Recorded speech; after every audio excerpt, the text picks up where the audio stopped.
Speed cubing master class की अगली video में हम आ चुके हैं। इस सीरीज में हम रूबिक्स क्यूब को 10 सेकंड्स में सॉल्व करना सीख रहे हैं। पहली वीडियो में हमने सीखा था क्यूब को सॉल्व कैसे करते हैं और अब हम ग्रेजुअली इसकी ट्रिक्स को सीख रहे हैं।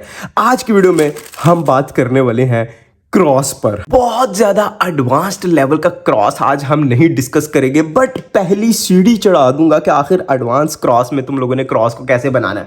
आई थिंक तुम लोगों को समझ नहीं आ रही। स्टार्ट करते हैं। अभी वीडियो देखने वाले में दो तरह के लोग होंगे। पहले लोग जो क्रॉस को इस तरह बनाते हैं कि सबसे पहले येलो के इधर सारे 4 वाइट क्रॉस के पीसेज लाते हैं, फिर एक एक को उसके कलर से मैच करके नीचे करते हैं तो क्रॉस बन जाता है। और दूसरी तरह के लोग वो होंगे जो टॉप पे डायरेक्टली वाइट के साथ मिलाकर क्रॉस बनाते हैं। इस तरह कुछ मतलब डायरेक्टली इधर लगाते रहते हैं और ये रहा हमारा आखिरी पीस। दोनों ही गलत है क्योंकि हम आज एडवांस क्रॉस को सीखने का स्टार्ट ले रहे हैं। तो मैं तुम लोगों को बताना चाहूंगा, तुम लोगों ने हमेशा क्रॉस को बॉटम में सॉल्व करना है। हाँ, बेसिकली आज की वीडियो में हम देखने वाले हैं क्रॉस को बॉटम में कैसे सॉल्व करें, डायरेक्टली नीचे। ऐसा करना क्यों है? ऐसा इसलिए करना है कि जब हम क्रॉस को बॉटम में सॉल्व करेंगे, मैं तुम लोगों को एक एग्जांपल दिखा देता हूँ। तो हम यहाँ से, ये क्रॉस मेरा नीचे सॉल्व हो चुका है, तो हमें रोटेशन की ज़रूरत नहीं पड़ेगी और हम यहाँ से ही अपनी नेक्स्ट लेयर्स को सॉल्व करना स्टार्ट कर देंगे। बेसिकली जो क्रॉस के बाद एक रोटेशन लेनी पड़ती है वो कम होगी और क्रॉस एफिशिएंट होगा। मतलब क्रॉस एफिशिएंसी भी साथ साथ हम सीखेंगे ग्रेजुअली। आज की पहली वीडियो है, इसके बाद एक और वीडियो आएगी जिसमें हम पूरे सारे केसेस को कवर कर लेंगे। बट आज की वीडियो में तुम लोगों को बॉटम में क्रॉस बनाना सिखाना है यार। गर्मियाँ आ चुकी हैं और बॉटम में क्रॉस बनाना सीखना स्टार्ट करते हैं। डायरेक्टली जितना घटिया स्क्रैम्बल हो सकता है हमने कर लिया। हम येलो को टॉप पे रखेंगे और अब हमने बॉटम में क्रॉस किस तरह बनाना है। 4-5 एग्जाम्पल सॉल्व देखेंगे, उनमें तुम लोगों को समझ आ जाएगी। मतलब कोई टेक्निक नहीं है, बस डायरेक्टली बॉटम में सॉल्व करने लग जाओ तो क्रॉस बॉटम में बना लिया। अब कैसे? जैसे पहला एग्जाम्पल सॉल्व ये है, तो सबसे पहले मैं मतलब अपनी इस उंगली से, रिंग फिंगर से इसको इससे मैच कर दूंगा। उसके बाद इसको नीचे कर दूंगा क्योंकि 2 हमने क्रॉस एजेस लगा लिए हैं और अब आखिरी है। अच्छा, अब इस तरह की सिचुएशंस जब आती हैं तो हम आज की वीडियो के एंड पे कुछ इस तरह के केसेस देखेंगे कि इनको कैसे सॉल्व करना है। तब तक के लिए मैं इसको तो नहीं ऐसे सॉल्व कर सकता, तो मैं क्या करूँगा, इसको साइड पे करके R'(F'(R) करूँगा तो हम इसको सॉल्व कर लेंगे। अब ये जो आखिरी है, अब फिलहाल के लिए तुम लोग इसको ऐसे भी सॉल्व कर सकते हो। एक दफ़ा ऐसे किया, पूरी लेयर को साइड पे किया, खाली स्लॉट लेकर आया और बाकी दोबारा अलाइन कर दिया। बट इससे बहुत आसान ट्रिक सिखाने वाला हूँ। ये फ्लिप्ड एज है, ये आखिरी एज पीस में ही यूज़ करना। ये ना हो कि तुम लोग शुरू के एज पीस में यूज़ करने लग जाओ। अगर आखिरी पीस ऐसा बचे तो तुम लोग ये मूव लगा सकते हो। इसको राइट में रख के R', स्मॉल u, R', और वो बड़े अच्छे से फ्लिप हो जाता है। मतलब यार ये बहुत फिंगर ट्रिक फ्रेंडली है और बहुत फास्ट है, एक झटका है। अगला स्क्रैम्बल हमने ले लिया है और यहाँ पे देखने में आ रही हैं बहुत सी चीज़ें। लाइक ये एक मूव दूर है बट इसके साथ ये भी अटैच्ड है, ये भी अटैच्ड है, ये भी अटैच्ड है। मैं यहाँ पे क्या करूँगा, सबसे पहले ग्रीन को नीचे इंसर्ट कर दूंगा। ग्रीन से मैच करना ज़रूरी नहीं है, कलर्स को मैच करने की कोई ज़रूरत नहीं है। डायरेक्टली इसको नीचे करूँगा और अब क्योंकि मुझे पता है ब्लू के अपोजिट ग्रीन होता है तो डायरेक्टली मैं ग्रीन को ग्रीन से मैच कर दूंगा। अब मुझे पता है अगर मैं ऑरेंज को पहले नीचे कर दिया तो ये यहाँ स्टक हो जाएगा, ऐसे ही है। और उसके बाद इस वाइट ब्लू को निकालना एक सर दर्द है, तो इसको पहले ही निकाल के इसको सॉल्व करूंगा। इसको सॉल्व करूंगा, हमारे 3 एजेस सॉल्व हो गए और लास्ट में वही केस आ गया। तो दोबारा R', यार ये जो लास्ट वाली टेक्निक है ना, बहुत मज़ेदार है। सॉल्व में यूज़ करना शुरू करो। अच्छा जी, अगला हमने स्क्रैम्बल ले लिया। हम अभी 3 और एग्जाम्पल सॉल्व देखेंगे क्रॉस की, क्योंकि हमने बॉटम में क्रॉस बनाना है तो कोई रॉकेट साइंस नहीं है। जिस तरह टॉप पे बनाते हैं वैसे ही नीचे बना लेंगे, बट मूव से फेमिलियर करना है तुम लोगों को, कुछ स्पेशल केसेस दिखाने हैं। इसके बाद एक और वीडियो है कि एडवांस क्रॉस में, उसमें सारे सीक्रेट्स को रिवील कर दिया जाएगा। बट अभी एक फाउंडेशन तो क्रिएट करनी है ना, तो इसलिए जल्दी भी हमें कोई नहीं है। अच्छा जी, ये हमारा पीस पहले से ही लगा हुआ है तो डायरेक्टली इसको मैं ब्लू को ब्लू से मैच कर दूंगा। अगला पीस मैं ये लगाऊंगा, ब्लू से मैच किया, डायरेक्टली नीचे 2 लग गए। अच्छा, अब देखो ये यहाँ पे अटके हुए हैं, तुम लोग देख रहे हो ये अटके हुए हैं। अब ग्रीन को बाद में देखेंगे, लेकिन ऑरेंज को तो डायरेक्टली मैं यहाँ से सॉल्व कर सकता हूँ। लाइक अगर मैं ग्रीन को ग्रीन के सेंटर पीस से मैच करता हूँ तो हम इजीली क्रॉस बना सकते हैं। अब अगर ऐसी सिचुएशन आ जाए कि वाइट एज इस तरह से फंसा हो तो हाँ, दो टेक्निक से इनको सॉल्व किया जा सकता है।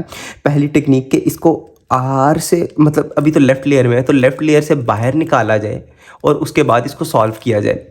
ये थोड़ा सा लंबा केस है। या फिर एक और टेक्निक है, और दूसरी टेक्निक ये है कि अगर इस तरह एच पीस फंसा हुआ है और इसने इधर जाना है, तो ऐसा किया जाए कि इस एच पीस को इधर रखा जाए, वाइट इस तरफ फेस कर रहा होगा, तो डायरेक्टली यहाँ से R2 करना है। मतलब R2, ये इससे मैच हो गया, FR2, और ये बहुत फास्ट है, ये भी एक झटका है।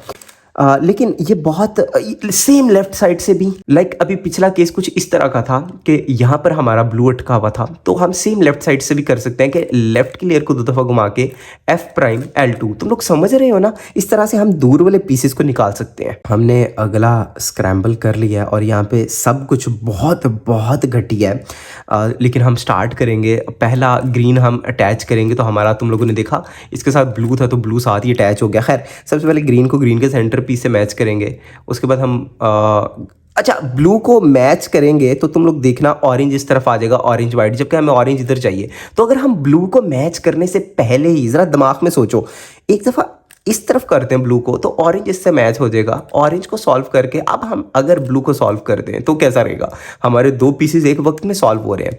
अब हम रेड को इधर करेंगे और बूम, हमारा सॉल्व। कितना मज़ेदार केस था यार। Okay okay okay okay okay okay, चलो ये केस अच्छा हुआ आ गया, मैं तुम लोगों को सिखाना चाह रहा था। अब देखो, ग्रीन को हम सॉल्व डायरेक्टली कर सकते हैं, बट अगर हम ग्रीन को सॉल्व करते वक्त देखें तो ये हमारे पास रेड वाइट है। तो जब हम एक मूव कर रहे हैं तो रेड वाइट से कनेक्ट हो रहा है, तो क्यों ना दूसरा मूव करने से पहले, क्योंकि जब हम दूसरा मूव करेंगे तो रेड टूट जाएगा, रेड को सॉल्व कर दें और अब ग्रीन को सॉल्व करें, कैसा।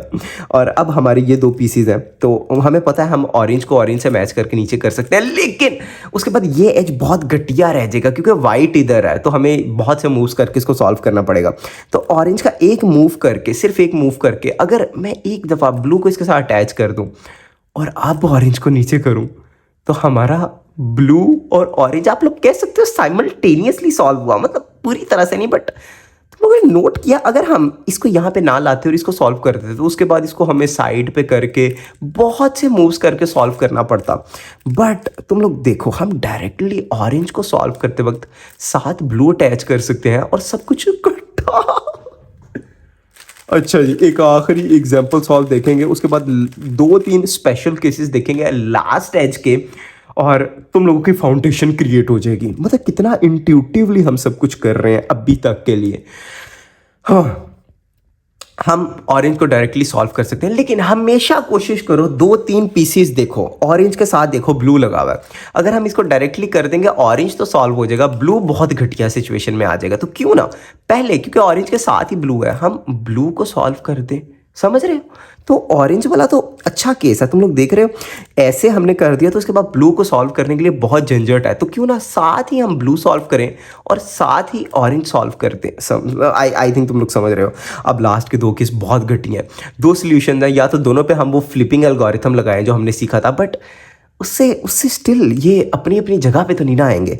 तो यहाँ पे कोई एक सॉल्व करते वक्त हमने दूसरा सॉल्व करना है। सिंपल है, या तो हम ग्रीन मैच कर सकते हैं या रेड मैच कर सकते हैं, कोई भी मैच कर लो, लेकिन उसको डायरेक्टली सॉल्व ना करो, क्योंकि सॉल्व करोगे तो एचपीसी यहाँ फंस जाएगा।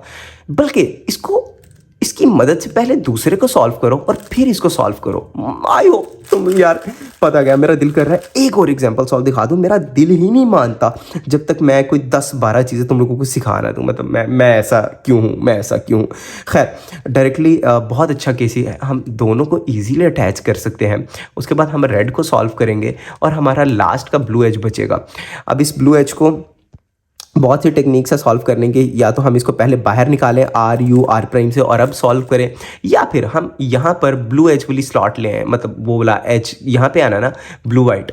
तो हम ब्लू वाइट को अगर उठा कर हम बॉटम में सॉल्व कर रहे हैं, इधर ले आए और अब इसको इंसर्ट करके वापस करें तो सब सॉल्व। हमें कई दफ़ा क्रॉस को ख़राब करना पड़ता है इंटेंशनली। ये क्या भला है। अच्छा, अब 1-2 स्पेशल केस दिखाना चाहता हूँ तुम लोगों को पता है, अगर एक ऐसा बचे तो हम इसको साइड पे करके R' F R से सॉल्व करते हैं, राइट। लेकिन अगर ये राइट साइड पे हो तो तुम लोग सेक्सी मूव कर सकते हो सिंपल। बट जो सेक्सी मूव में यू है वो स्मॉल यू करेंगे हम। क्या मतलब ये है ना, तो इसको सॉल्व करने की R small U R prime small U prime और वो वहां पर सॉल्व। मतलब मैं तुम लोगों को एक दफा दिखाना चाहता हूँ ये कितना फास्ट है, एक झटका। ये वाला तो तुम लोगों को हमने ऑलरेडी सिखा दिया है वीडियो के शुरू में ही यार, और ये वाला भी हम लोगों ने तुम लोगों को सिखा दिया वीडियो के दरमियान में कि अगर ऐसे दूर हो तो R2 F2। तो इस तरह के बहुत से ट्रिगर्स हैं। एडवांस्ड क्रॉस में सीखेंगे। हमने फाउंडेशन क्रिएट की, वीडियो नहीं समझ आया 100 दफ़ा देखो। मुझे भी नहीं था आता समझ यार, मैंने 10,000 दफ़ा वीडियो देखता हूँ फिर जाके एक बात पल्ले पड़ती है, तो तुम लोगों को कहाँ से पहली बार में समझ आ जाएगा। C-FOP हम शुरू कर चुके हैं। C-FOP का मतलब है cross F12 OLL PLL। 2 look OLL 2 look PLL हम सीख चुके हैं। आज की वीडियो में हमने C पर बात की यानी कि क्रॉस। कल जो वीडियो आएगी उसमें हम F12 पे बात करेंगे किस तरह से हम फर्स्ट 2 लेयर्स को एक साथ सॉल्व कर सकते हैं। अभी तक जो तुम लोग सॉल्व करते हो वो पहले फर्स्ट लेयर सॉल्व करते हो फिर सेकंड, बट इकट्ठे पहली 2 लेयर्स कैसे सॉल्व करनी है आने वाली वीडियो में सीखेंगे। और इस तरह हमारा बिगिनर्स C-FOP पूरा हो जाएगा। फिर एडवांस C-FOP की तरफ कदम बढ़ाएंगे और क्यूब को 10 सेकंड में सीखने की टेक्निक्स। बट ये ज़रूरी है, ये वीडियो सबसे ज़रूरी है क्योंकि हमने फाउंडेशन क्रिएट करनी है भाई। तो भाई क्रॉस की वीडियो को ख़त्म कर रहे हैं। अगली वीडियो F12 सीखने का लिंक ये है, दुनिया का सबसे आसान ट्यूटोरियल। जाओ देखो, स्पीड क्यूबिंग प्लेलिस्ट का लिंक पूरा डिस्क्रिप्शन में, जाके सीख लो क्यूब को 10 सेकंड में सॉल्व करना। और यार अब तो लाइक शेयर कमेंट और सब्सक्राइब।